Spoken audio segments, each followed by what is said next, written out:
I am Mary Alverna Harris Richardson, born and reared in Tuxedo Junction, about a half a block from what they call Tuxedo Junction.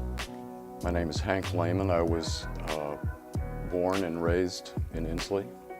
I attended Charles A. Brown Grammar School for 8 years and began to attend Ensley High School in the fall of 1963. Ensley was a place, a fun place. Growing up in the 80s, you know, we stayed with my grandmother a lot, had other relatives that lived in Ensley, so that, you know, hanging out with grandma, be outside playing, got to be home before the street lights come on, you know, running barefoot to the grocery store, all that stuff, you know.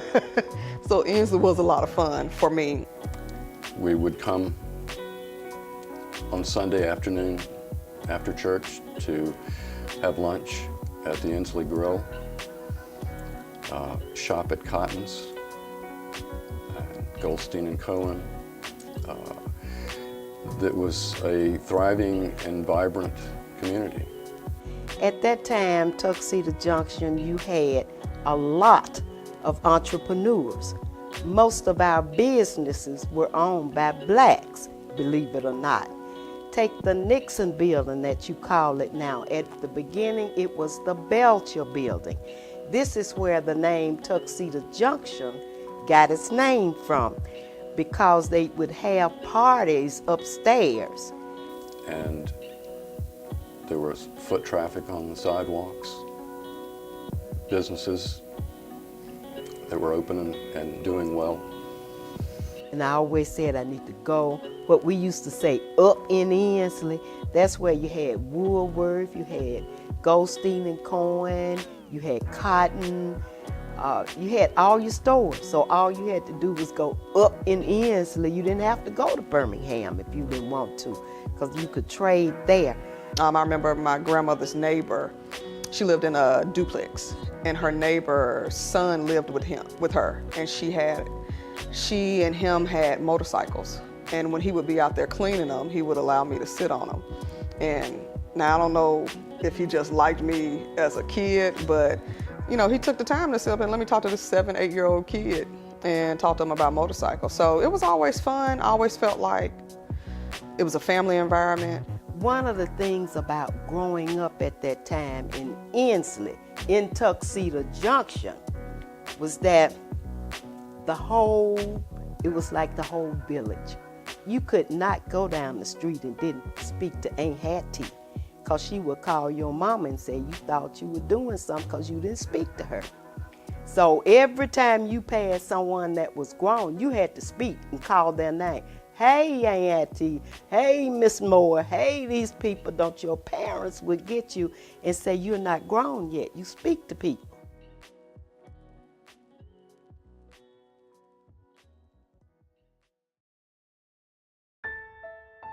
Okay, my name is Janice Houston Nixon.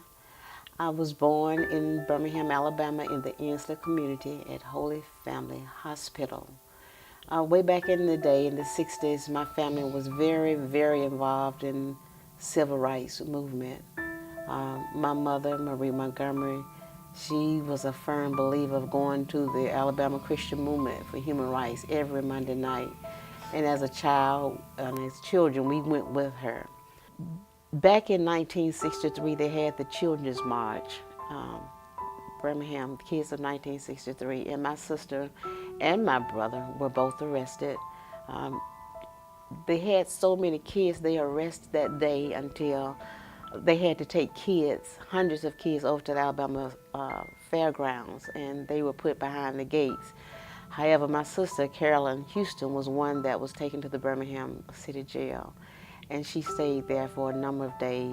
But that led Carolyn into wanting to do something on her own, so she decided to enroll in Ensley High School. So my first day, I rode to school with my neighbors, and we got out of the car and walked around the corner to go into the front door, and there in front of me was the Ku Klux Klan, the Birmingham police, the Alabama State Troopers, the Birmingham News Television, and a young black woman walking about 10 feet ahead of me.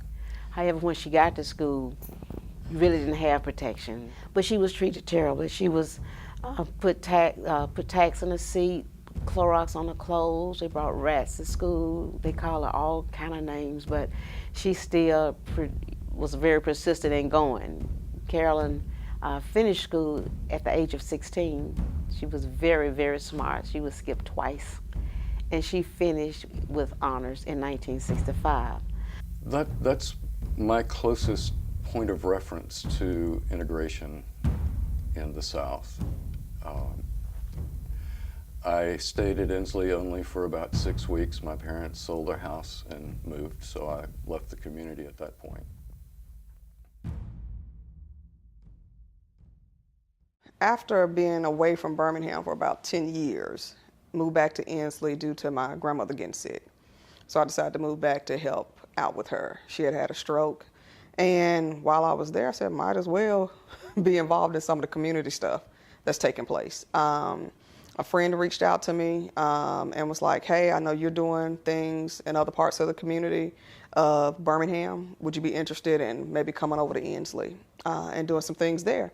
So he connected me with Bettina, Voice, Deidre, some of the other people with Ensley Alive, and we started collaborating on different events. I think we all kind of have our own distinctive thing. We're all very arts focused, but different, I guess you could say, mediums of art. I'm very film type of focused person. Voice is more poetry and spoken word. Deidre more design. And so we all kind of give everybody that space to say, oh, that's their thing. We'll let them spearhead that, and we'll just provide the support. We've had wellness events where we've invited people out to the Bethesda and just kind of a wellness day, how to take care of yourself, how to get that, making sure you're rested, you know. Deidre did a 100 Lenses project where she had residents of Ensley go around and take pictures. And then she did an exhibit of it.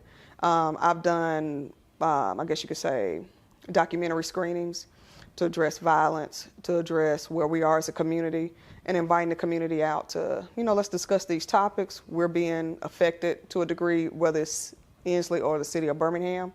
Let's talk about this and see what we can do to change some things in our community. And then just doing fun stuff. You know, let's invite people out to listen to music, or let's have a stew event where somebody comes out, pitch their idea, and the money we raise, where people paying a donation to come in, will help that person, you know, fund their project.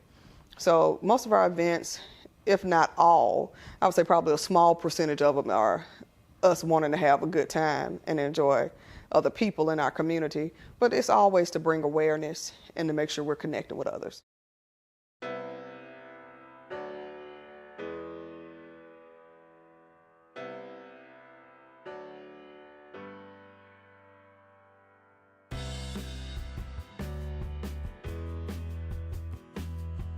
A community that shared and cared.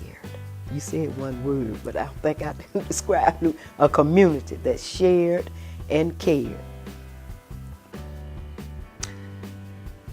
I probably couldn't describe it in one word, but what I would ask them was to think about the most magical place they have been. And I was like, that's where I'm from. That's where I'm from. The equivalent of that is where I'm from. What Ensley is to me, Ensley is, it's my home base, it's my roots.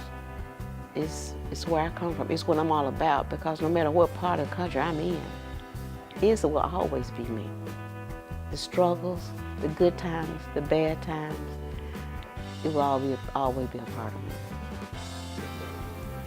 Alive, in a word. Ensley is alive, thus our organization's name, Ensley Alive.